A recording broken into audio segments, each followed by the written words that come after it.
Welcome to NTD News. I'm Kevin Hogan. Let's look at our top stories. Today, Catholic leaders in the U.S. announcing if they'll create a guiding document for communion. The big debate, should Catholic politicians who support abortion be allowed to receive communion? A candidate running for Georgia governor is pushing for a 2020 election audit. That's as new reports shed light on possible ballot irregularities in Fulton County, an area still at the center of election controversy. Fox reports that West Point cadets are being threatened, abused, and harassed for choosing not to get a CCP virus vaccine.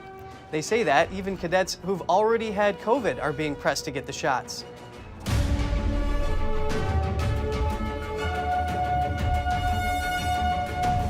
Today, we await the results of a major debate in the Catholic Church. Should they let Catholic politicians who support abortion receive communion or not? NTD's Jessica Beatty reports. Propose national norms. Catholic Church leaders in the United States are divided. Should they let politicians who support abortion and same-sex marriage receive communion or not? Prominent persons can't be held to a different standard. On Thursday, bishops voted whether to create a teaching document on communion, a sacrament central to the Catholic faith.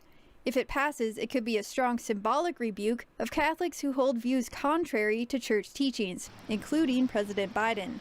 It seems to me this is an unprecedented situation in the country. We have never had a situation like this where the executive is a Catholic president who is opposed to the teaching of the church. Since taking office, Biden's made abortion pills more accessible, and he's also proposed allowing federal funding for abortion. Bishops disagree whether they should call out what some see as a contradiction in Biden's faith and his actions. A church leader in San Francisco advocates harsher action. The eyes of the whole country are on us right now.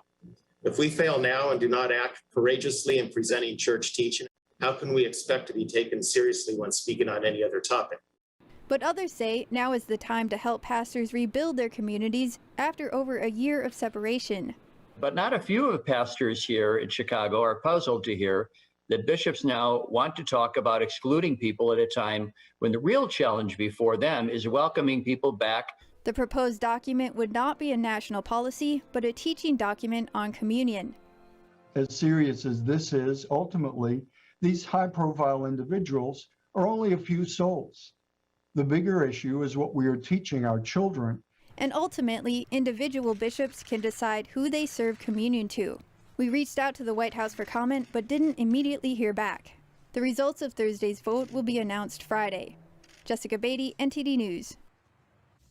And Senate Leader Chuck Schumer is set to bring a voter reform bill to the floor next week. Many Democrats say the bill is meant to stop Republican states from passing voter suppression laws, but Republicans argue the bill would undermine election integrity. On Thursday, some Republican senators explained why they plan to vote against it. The Senate will vote next week on a voter reform bill. It's similar to the one that already passed the House. Democrats are saying that this would give voters easier access to the ballot box and reduce voter suppression. But Republicans argue that it would make voter fraud more possible since it lowers the requirement for voter ID and makes ballot harvesting possible. They also say it would give the federal government more control over how states run their elections. Think about the policy implications of the federal government funding campaigns for federal office.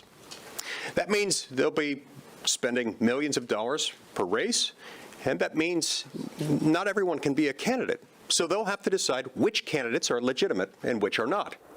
Senator Ted Cruz going so far as to call it the Corrupt Politicians Act. This is because the bill would make it possible to take tax dollars and fund politicians' campaigns for those who are running for the House and the Senate. If you're a California senator, you're going to get up to $80 million for your campaign. Another thing they're skeptical about is the redistricting process. The bill would take the power away from state legislators to draw redistricting lines and give that power to a third party. We know Republicans are super concerned about that because they're expecting to gain a couple of seats in some swing areas, North Carolina, for example. And so the question becomes, if that power to draw redistricting lines is in the hands of a third party, who would that third party be and how would they draw those lines? The Senate will vote on this next week, and it's unlikely to pass because 10 Republicans would have to come on board with it. Some Republicans are calling it a show vote, saying that it's a way for Senate Leader Chuck Schumer to gain political points. Reporting in Washington, D.C., Melina Weisskopf, NTD News. U.S. citizens in Texas are using social media platforms to transport thousands of illegal immigrants around Border Patrol checkpoints and into major U.S. cities. They're being recruited by cartels and lured by the promise of quick cash. Here are the details. There's a new type of business that's booming. It's smuggling illegal immigrants around Border Patrol. Cartels are recruiting Texas drivers via social media to haul illegal immigrants from the border to cities like San Antonio, Houston, Austin, or Dallas. One driver told the Epoch Times he was promised $1,000 per person for the 7 Guatemalans they drove from Kinney County to San Antonio. The senior Homeland Security Investigations HSI official in the Del Rio region explains how it works. The official said drivers will get a general idea of the pickup location, and as the illegal immigrant approaches, communication will start coming in. Apparently, these drivers use encrypted messaging apps and Google Maps pin drops to dodge Border Patrol checkpoints. And usually, the foot guide that helped the immigrant cross the border illegally communicates directly with the driver. But the official said sometimes there's a third party coordinating the smuggling from Mexico or even from within the U.S. Since October, the San Antonio HSI office has started over 320 criminal investigations related to human smuggling. This type of human smuggling resulted in the horrific death of all 8 illegal immigrants in a driver's pickup truck. In March, an Austin man was charged with transporting illegal immigrants and resulting in their death. The driver didn't stop when a Texas state trooper tried to pull him over for speeding. Documents say he was speeding and at times going over 100 miles per hour. He then collided with another vehicle head-on, which took the 8 immigrants' lives and put the driver and the passenger he collided with in the hospital. A DPS director said cartels are trying to recruit drivers because they need more manpower, and they're using social media and promising a lot of money. Mexican cartels have been pushing people, deadly drugs, and other illegal items into the U.S. for years. The cartels are intentionally distracting and exhausting Border Patrol agents and are taking advantage of the loosening of immigration laws, which some experts say will have harmful effects on the American way of life. NTD's Kay Rubacek has the story. You're in a very remote part of the country. You have to know how to get here, and then you have to know how to be where the cartels are doing what they're doing. They fear nothing. That's a pretty bold statement, isn't it?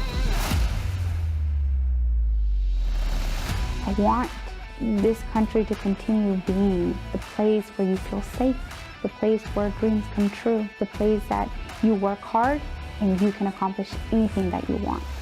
They're maybe from another language, from another nation, but still they're human beings.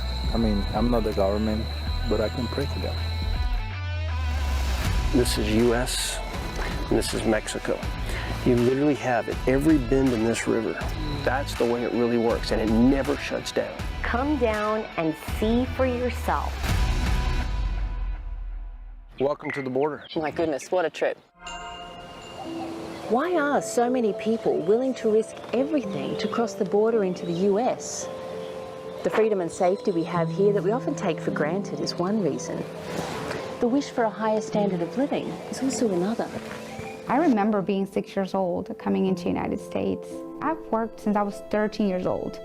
I worked the cotton fields alongside my parents, and I learned that I didn't want to do that for the rest of my life. And my dad said, guess what? But you live in the United States, so you're able to go to school and you're able to become whatever you want if you work hard. We feel compassion for those people that are coming across the border, looking for a better life, but to come through the front door so that they can enjoy all the things and the beauty that this great nation has. Border Patrol, they're our friends, they're our family. They're the first lines, the first people to protect our country.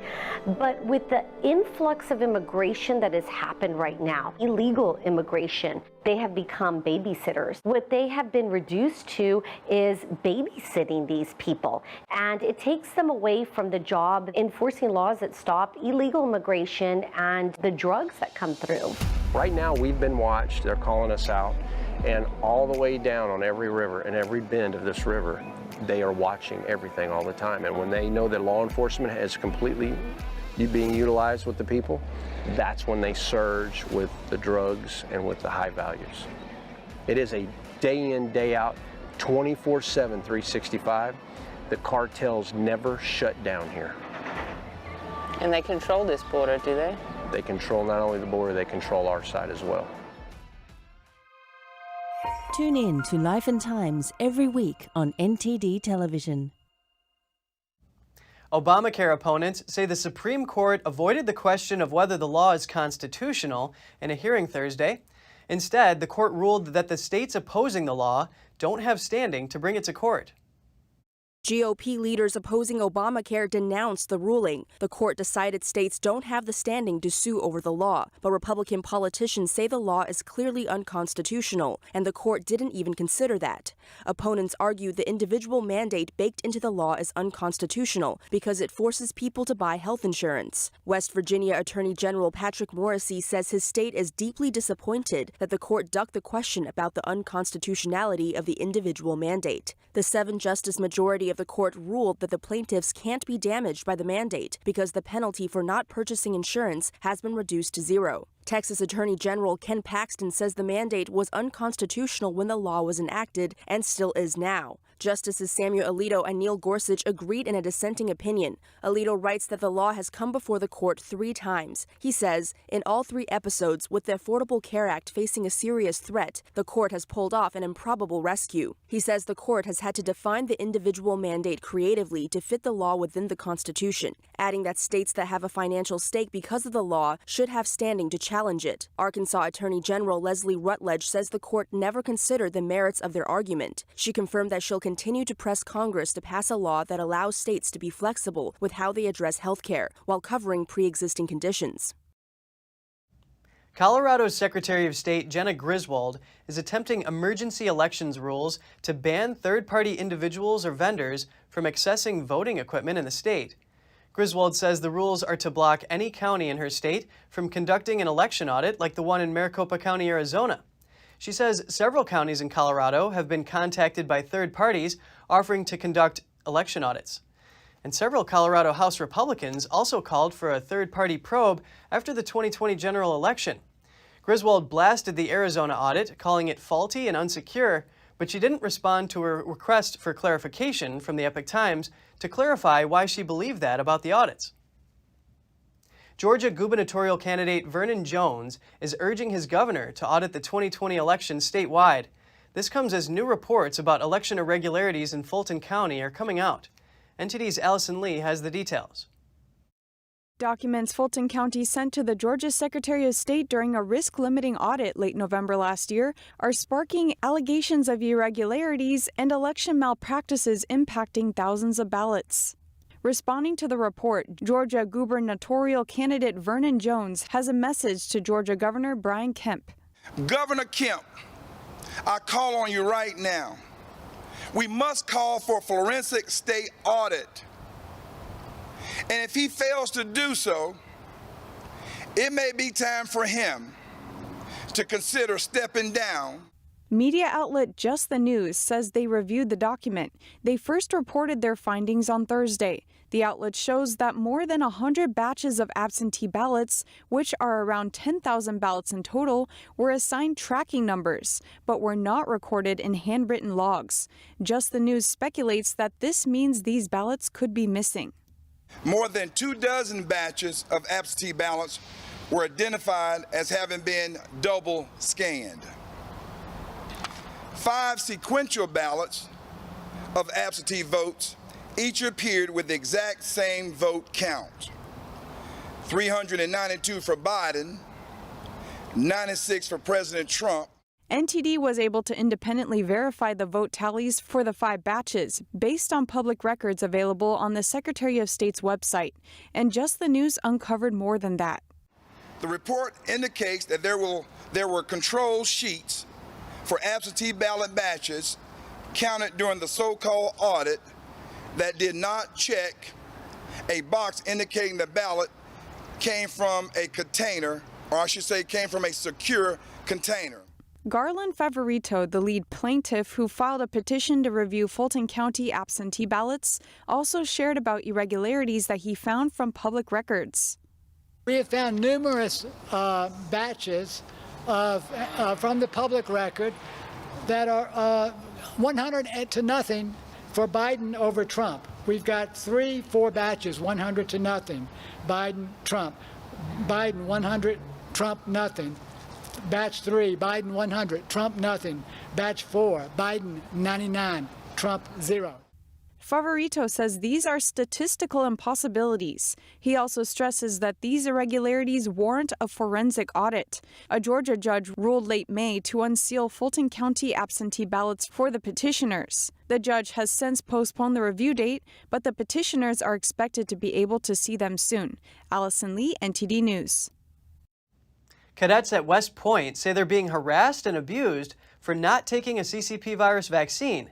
Even cadets who've already had COVID are being pressured to get a vaccine and to strictly social distance. Fox's Sean Hannity reports that West Point cadets who've chosen not to get a CCP virus vaccine are being harassed and abused by the academy. Neither the military nor West Point has a vaccine mandate, but West Point is forcing unvaccinated cadets to follow strict quarantine and social distancing regulations. They are required to wear masks nearly everywhere, including when swimming and using bathrooms and showers. Parents of some of the cadets tell Hannity that their children were forced to return to the academy early and undergo a strict 7-day quarantine that resembled solitary confinement. They were made to isolate for 23 hours per day and only allowed out for 1 hour of exercise. Some of the cadets say they are already immune from having had COVID. Recent studies show that getting COVID-19 can result in similar immunity to a vaccine. Hannity says that cadets are reporting being pressured to take a shot and facing verbal abuse by the school's COVID coordinator. Her name is Colonel Laura Dawson, who's accused of berating multiple cadets, allegedly threatening them, calling them selfish, even suggesting that they may have to get the shot or get out and leave the academy entirely. The cadets say their peers also have been instructed to socially shun them. Fox reports that the U.S. Military Academy's Public Affairs Office says harassment of unvaccinated cadets isn't acceptable. They say that any abuse of those cadets goes against the values of West Point. Back in the spotlight, the St. Louis couple who were seen holding firearms as Black Lives Matter activists approached their home. They pleaded guilty Thursday to several misdemeanor charges and surrendered their guns. Mark McCloskey, a lawyer, and his wife Patricia McCloskey pleaded guilty to low-grade assault and harassment charges, respectively. They'll pay the maximum fines of $2,000 and $750, but they won't serve any jail time.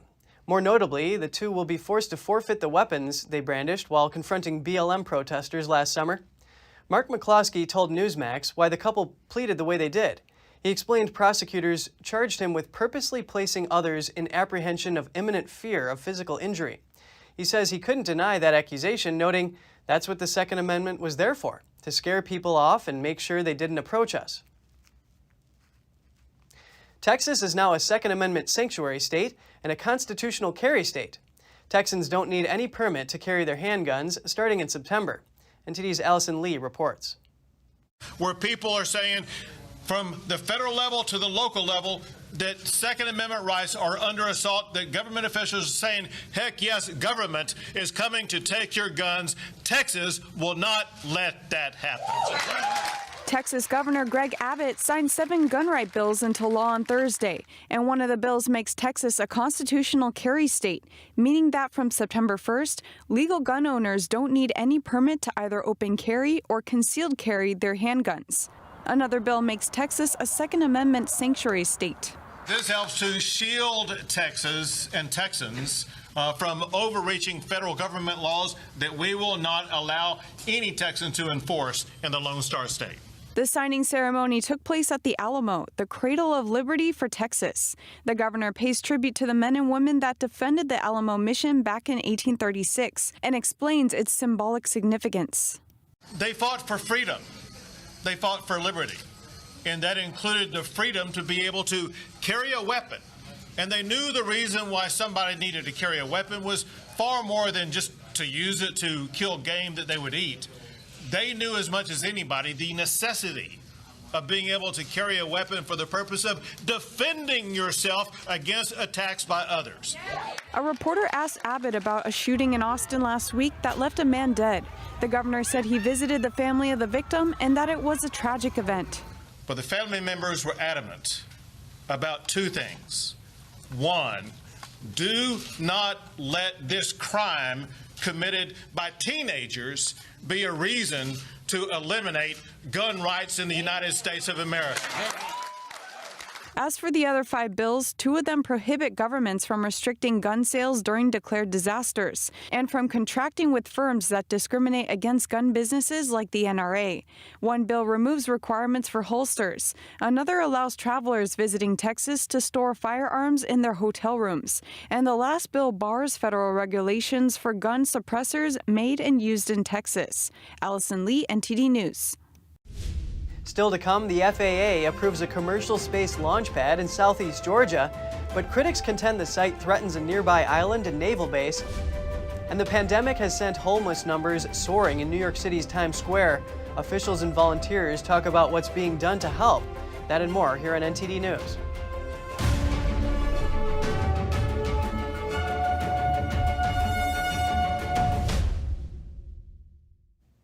After 9 years of planning and $10 million in taxpayer funds, officials in Georgia's Camden County are taking one big step forward to blasting off to space. They're trying to win federal approval to construct a commercial rocket launch pad there. NTD's Andrew Thomas has the story. Since 2012, Camden County on the Georgia-Florida line has relentlessly pursued plans to build the 13th licensed U.S. commercial rocket launch pad, used for launching satellites into orbit. The project is now one step closer to fruition. Thursday, the Federal Aviation Administration decided building the spaceport was preferred to scrapping the idea. That paves the way for a final decision in July on its license to operate a launch site. Spaceport Camden is a once-in-a-generation opportunity that will inspire the next generation of explorers, educators, and it's an amazing opportunity. In the 1960s, the largest rocket was test-fired right here in coastal Georgia. We are part of the new space race, but Georgia could become the leader. If the Federal Aviation Administration grants Spaceport Camden a license, Camden County would join a total of 19 U.S. sites that launch commercial rockets. Opponents of Spaceport Camden argue it's an unsafe location. Its launch path would send rockets over 2 barrier islands, Cumberland Island and Little Cumberland Island, about 5 miles to the east. Cumberland Island is federally protected land, known for wild horses and nesting sea turtles. It attracts an estimated 60,000 visitors and campers annually. I think the analysis that was done on this project is like ranges from less than 1 in 10 million to 1 in a billion with a B. So those are pretty good statistics. The Navy has also questioned whether the spaceport could pose risks to Kings Bay Naval Submarine Base. The port houses subs armed with nuclear missiles, located about 10 miles south of the proposed spaceport. Andrew Thomas, NTD News. A New Jersey man accused of 4 murders in 2 states is now facing charges in a 5th killing. On Tuesday, authorities in New Mexico charged Sean Lannon with killing Randall Apostolin. Authorities say Apostolin helped Lannon move boxes containing the dismembered bodies of 3 other victims. Among Lannon's other victims is his ex-wife Jennifer Lannon. He's also accused of killing Justin Mata, one of Mata's friends, Matthew Miller. Police say Lannon admitted to the killings. Attorneys for Lannon did not immediately respond to a request for comment. Previous reports say that Lannon told investigators he killed 15 people in New Mexico. New York's Times Square and the surrounding areas have been overrun with homeless and mentally ill people. Officials say this is an unfortunate fallout from the health crisis. As workers begin to return to the streets of Manhattan, many are confronted by a bleak reality shared by far too many of their fellow New Yorkers, a record rise in homelessness. I see a lot of people, a lot of homeless people, people out of work, people begging sometimes, people sleeping on the streets, things like that. As of February, the number of single adults sleeping in city-run shelters reached an all-time high of nearly 21,000, according to a report by the Coalition for the Homeless. On a recent day, the 12 blocks between Herald Square, famed for its Macy's Thanksgiving Day Parade festivities, and Times Square, home to the normally bustling theater district, commuters passed several people struggling with addiction or other health issues and forced to panhandle. They make me feel like I wish I wasn't ignoring people or stepping over people on my way to the office. That's like a pretty awful thing to have to do. The shutdown exacerbated the plight of many New Yorkers, says Giselle Routhier, policy director for the Coalition of the Homeless.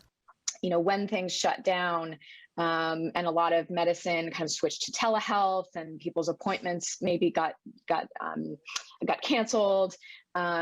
People got disconnected from care. Since the start of the health crisis, the city relocated about 10,000 homeless people to empty commercial hotels, many in and around Times Square and nearby Penn Station. Harassment of commuters has been an issue, says Terrence Monahan, a senior safety advisor to the mayor's office. In the past, the NYPD was putting 2 to 4 cops a day there.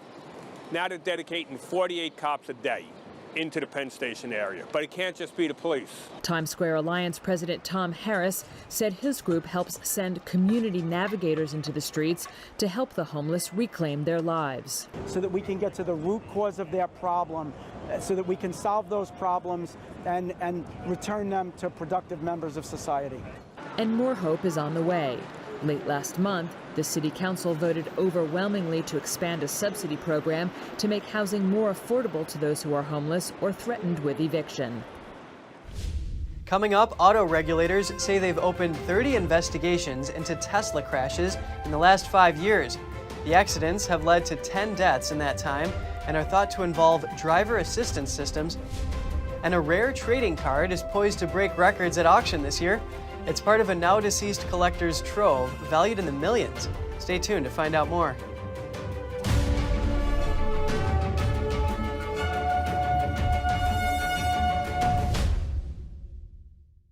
If you're like most of us, you're probably getting fed up with the nonsense that's going on in the banking system. Did you know that top U.S. banks have recently amended their depositor terms and conditions to include the words bank failure and what's required of you in 24 hours if, or should I say when, it happens? Don't get blindsided by your bank. Call GSI Exchange today to pick up your complimentary copy of the Bank Failure Survival Guide at 866-424-2382.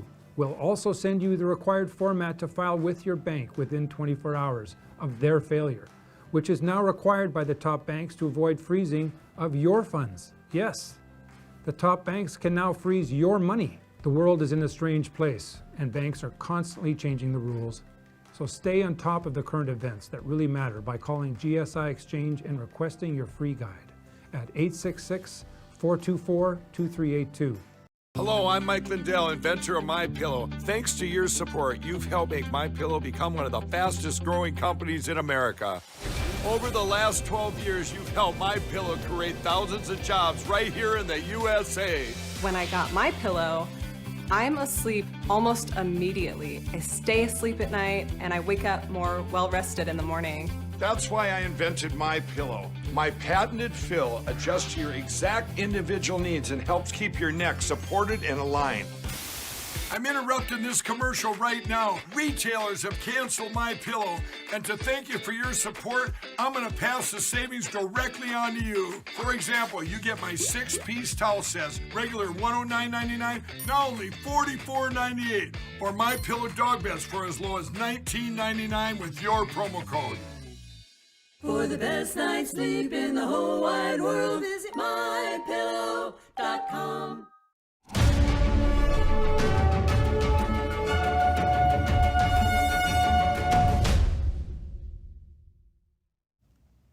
On Thursday, U.S. auto safety regulators said they've opened 30 investigations into Tesla crashes involving 10 deaths since 2016. These accidents are suspected to have used advanced driver assistance systems. U.S. auto safety regulators said on Thursday they are investigating a number of Tesla crashes with possible links to its advanced driver assistance systems. Tesla's autopilot allows drivers to keep their hands off the wheel for extended periods. Regulators said Thursday they've opened 30 investigations involving 10 deaths in crashes since 2016. The National Highway Traffic Safety Administration released the list of incidents under review by its Special Crash Investigations programs. It had not previously released to Reuters a full accounting of their Tesla probes. It ruled out Tesla's autopilot in 3 and published reports on 2 of the crashes. Tesla did not immediately respond for comment. The National Transportation Safety Board said autopilot was operating in at least 3 Tesla vehicles involved in fatal U.S. crashes since 2016. The NTSB has previously criticized Tesla's lack of system safeguards for autopilot.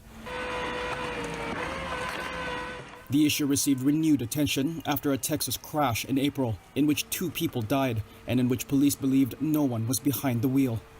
The NTSB said in May, testing suggested the vehicle's automated steering system was not available on the road where the accident happened.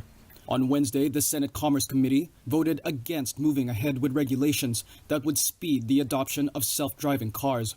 Chair Maria Cantwell cited Tesla's crashes as a reason. A rare Babe Ruth baseball card is expected to set a new world record at an auction this year. It's the legacy of a deceased neurologist in Florida, and his entire sports cards collection may go for $20 million. This special 1933 Babe Ruth baseball card will hit it out of the park at an online auction this summer. It is the only mint 9 condition Babe Ruth card of its kind known to exist. Auctioneers are counting on it to break the $5.2 million world record price set in January for any single sports card. The president of California-based auction site Memory Lane says this is the first time this card has ever surfaced since his former owner bought it in the 1990s. His accomplishments over the last 30 years will be definitely celebrated in this catalog because there is some amazing one-of-a-kind pieces that we as a company have been doing this over 20 years have never seen before. Its former owner, Florida physician Thomas Newman, died of the CCP virus earlier this year at the age of 73. He left his family a vast collection of more than 1,000 sports cards, worth around $20 million. Newman began collecting as a boy, but his mom threw out his cards when he left for college. It was love, not money, that drove Newman to start again in the 1980s. He loved his paper babies. He was such a dedicated collector. He did it almost every day, and it was his way to relax. Newman traveled often with his son to trade at sports collectors conventions around the country. The family believed Newman would agree to part with the memorabilia and allow other collectors like him to share his passion. It's cool for his legacy, you know, that he's put all these 40 years into collecting, and he's going to get the recognition. I know, unfortunately, as a result of something negative, but there's some recognition that it was probably overdue relative to how extensive his collection was. Other highlights of Newman's collection include a 1916 Babe Ruth Sporting News rookie card and a near-perfect 1952 Mickey Mantle rookie card, expected to sell for about $1 million. Up next, dining next to the roar of a Ferrari engine is no longer a dream for Ferrari fans and gourmet lovers. The sports car company has launched a Michelin-starred restaurant in Italy to better serve its customers. And some major retail brands may need to redesign their marketing strategies. That's following public disapproval from sports stars this week. All that and more on NTD News.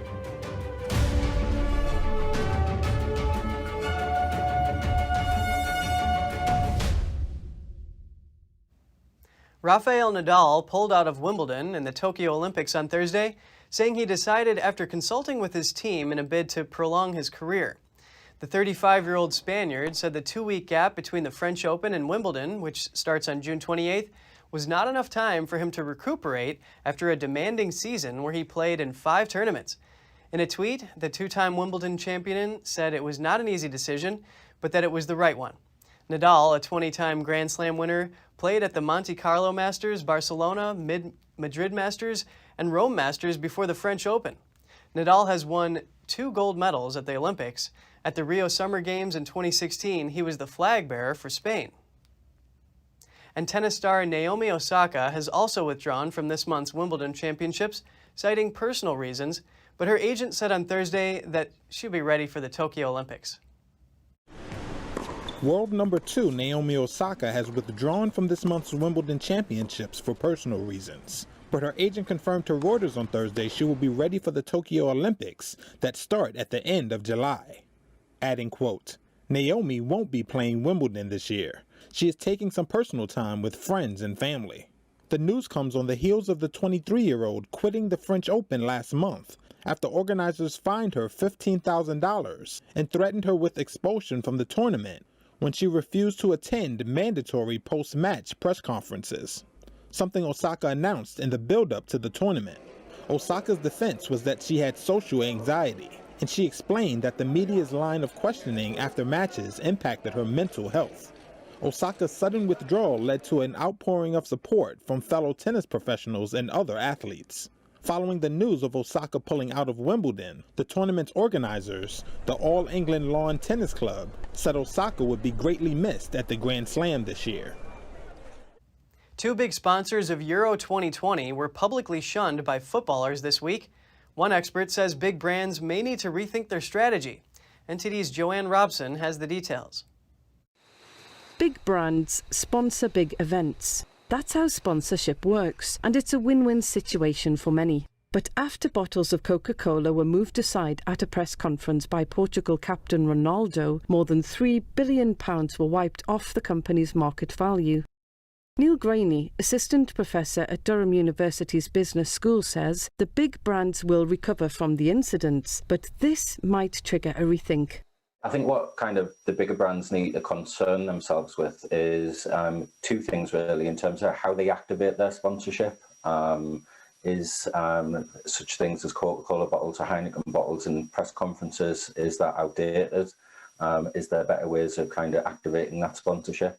One day after the Coca-Cola incident, France midfielder Pogba removed a bottle of Heineken beer at a news conference after he was named the man of the match. Pogba is a practicing Muslim. Obviously, looking ahead to the next World Cup next year, then alcohol kind of sponsorship is going to be a real problem with Qatar 2022. So there are some natural developments that will kind of realign sponsorship deals with the likes of UEFA.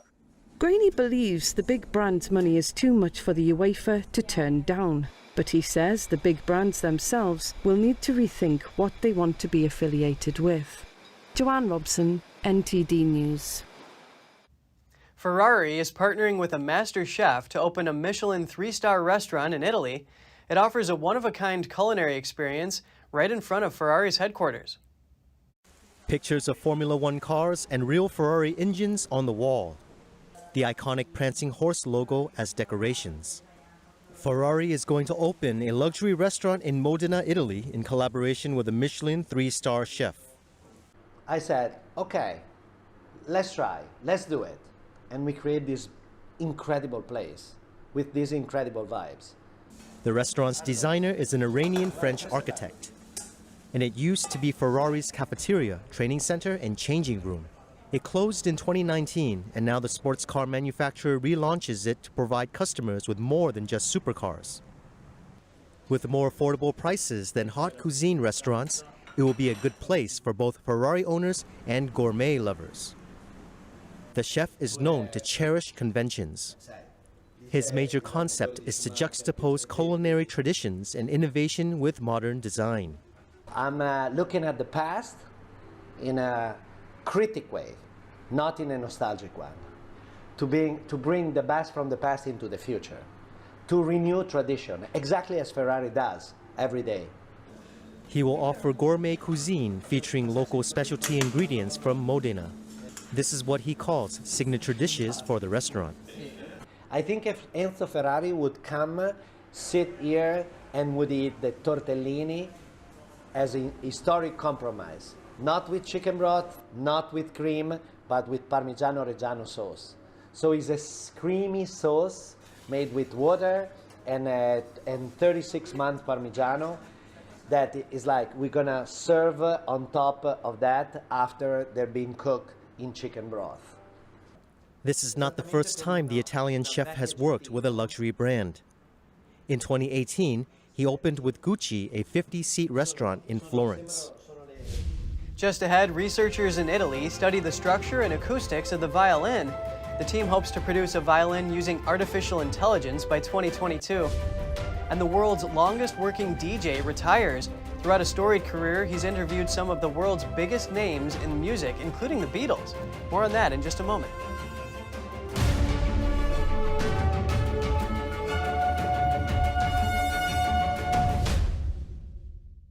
It's just clear as day. The media, whether it's broadcast, cable, or print media, has become extremely biased. And I started looking online for alternative ways to get information. And I saw an ad for a free trial. And I looked at it and I said, Epoch Times. I mean, come on, this is end of days type of stuff. I mean, what are they going to be talking about here? And I said, well, it's a free trial. Let me dig in. Is it giving me both sides? Is it giving me an objective point of view here? I have looked for opportunities to see where they might be biased, and I don't find it. It has given me a level of trust in media that I didn't think I'd ever get back. I love the Epoch Times because it has renewed my faith in the idea that a reliable, responsible, non-biased source of information is available. And I can say that I love it because of that. This season, take an incredible journey through 5,000 years of culture with Shen Yun. Discover why critics are calling Shen Yun a visual feast, a pleasure to the ear, an epic tale, a must-see. Shen Yun, coming to the Palace Theater, June 26th and 27th. Tickets at shenyun.com/Stamford.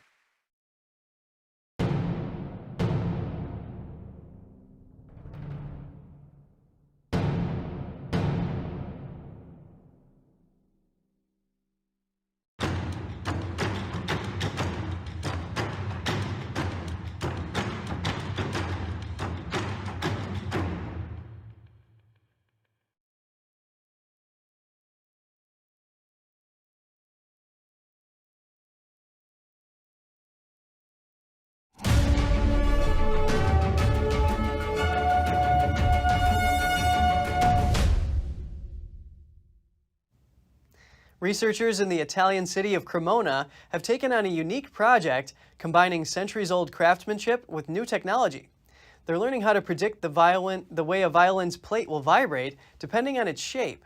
It's part of their plan to build an AI-designed violin by early 2022. NTD's Andrew Thomas brings us the story.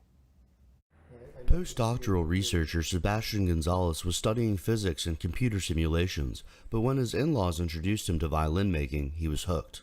That's when he decided to apply computer simulations to the manufacturing process. Gonzalez says they started with a 3D scan of the famous Messiah violin, created by famed 17th century Italian craftsman Antonio Stradivari. Through his research, Gonzalez hopes to understand how the iconic violin makers of 300 years ago were able to craft their instruments, and why these techniques still work to this day. The Messiah is one of the most important violins in the world because it's been in pristine shape for 300 years. And we use that as a base in which to create a parametric model. Gonzalez and his colleague, PhD student Davide Salvi, are also analyzing the instrument's top plate. For that, they're using an impact hammer and an accelerometer. This allows them to study the resonance of the instrument, its frequencies, and how it vibrates differently than others, depending on its shape at different points. The impact hammer is moved to different points across the top plate. With a light push, the accelerometer records the data. Researchers hope their work will help them predict how a violin's sound is projected into space, depending on the instrument's shape. Violin makers have always had some knowledge of how sound flows from their instruments, but this approach is more data-driven. I think violin makers are more afraid than we are. I don't think we're gonna destroy anything. It's not our goal to make robots to create violins. It's to understand. The team's paper, A Data-Driven Approach to Violin Making, was published in the journal Nature Scientific Reports on May 4th this year. Using data gathered by the project, Gonzalez plans to eventually build a violin using artificial intelligence. He hopes it will be completed by the beginning of next year. Andrew Thomas, NTD News. After more than 7 decades on the air, the world's longest working DJ has finally put up his records. Uncle Ray is back. In a storied career spanning over 70 years in Hong Kong, Ray Cordero has interviewed superstars like the Beatles and Elton John. I never dreamt of being a DJ. I listened to a lot of music, on the radio. I could hear the voice of the DJ, but I never thought, I was so young, never thought of being a DJ, you know. Cordero, who holds the Guinness World Record for the world's longest working DJ, retired last month at the age of 96. Cordero's love for music eventually led him to pursue a career in radio, where he joined public broadcaster Radio Hong Kong. During a 3-month study course in London with the BBC in 1964, Cordero landed an interview with the Beatles that launched his career. The Beatles had become wildly popular by then, and Cordero badly wanted to interview them. Armed with a notebook and a pen, he went to the offices of the band's record label, EMI, to ask for an interview with the group. Fortunately, he was told to return the next day. I know it's going to be very important because everyone who has the interview with the Beatles is rather special. They were so popular. They were #1 in London. So I had no problems there. I knew I had a valuable tape. Unfortunately, it's a small reel. The interviews thrust him into notoriety, and he quickly became Hong Kong's top DJ. He later got acquainted with other stars, including Elton John and Tony Bennett. Cordero gained a loyal following of listeners who would tune into his weekday radio show, All the Way with Ray. It ran from 1970 until its last broadcast last month. I'm very happy that I have fulfilled my work as a DJ, did what I have to do, and the audience all love me. The final episode of Cordero's live radio show, All the Way with Ray, aired on May 15th. Cordero bid farewell to his listeners with Time to Say Goodbye, sung by Sarah Brightman and Andrea Bocelli. Have a good night. Andrew Thomas, NTD News. Learning to manage the underlying anxieties of life is key to stepping beyond its grip. In this episode of Strong Mind and Body, we have a few handy tips for dealing with it.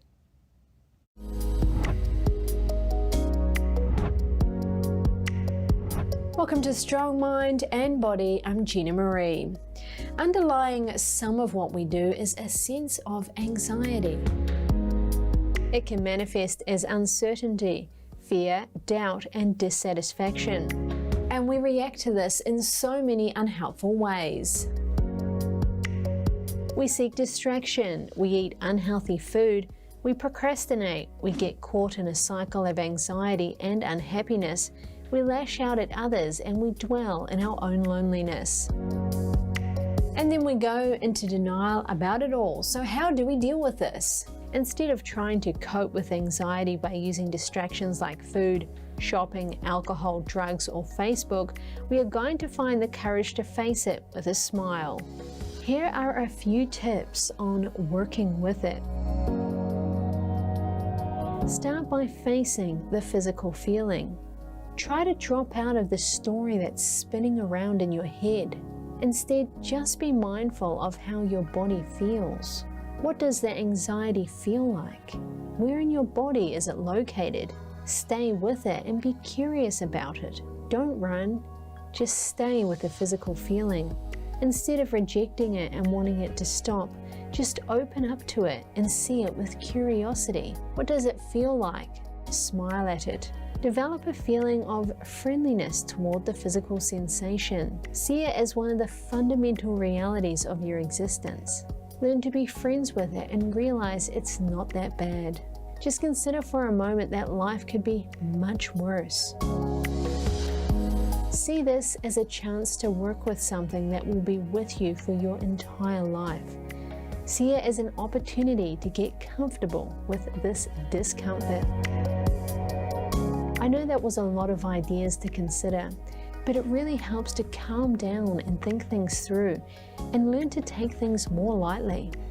Sometimes the anxiety we feel is small and just a bit of tightness in our chest once we investigate it. But at other times it's quite big. It feels more like a looming depression or a manic energy that we just can't tolerate. So start by facing it in small doses, just for a minute, just for a moment. Once we start to touch on this anxiety, face it with courage and stay with it like a good friend would. And then we start to realize it's not so bad. Those are just a few tips on how to deal with the basic anxiety of life. And that's all for now. Catch us again tonight at 6:30 Eastern. I'm Kevin Hogan.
We have a new channel. Subscribe to us on YouTube at NTD News. Get the highlights of our news broadcast and the most important headlines that we curate especially for you. Don't let YouTube decide what information you get. That's your choice. YouTube is deleting our videos and cuts you off from a source of honest reporting. Make sure you don't lose access to NTD's news content, and take a quick moment to subscribe to our newsletter so no matter what happens here, you'll keep your access to a trustworthy news source.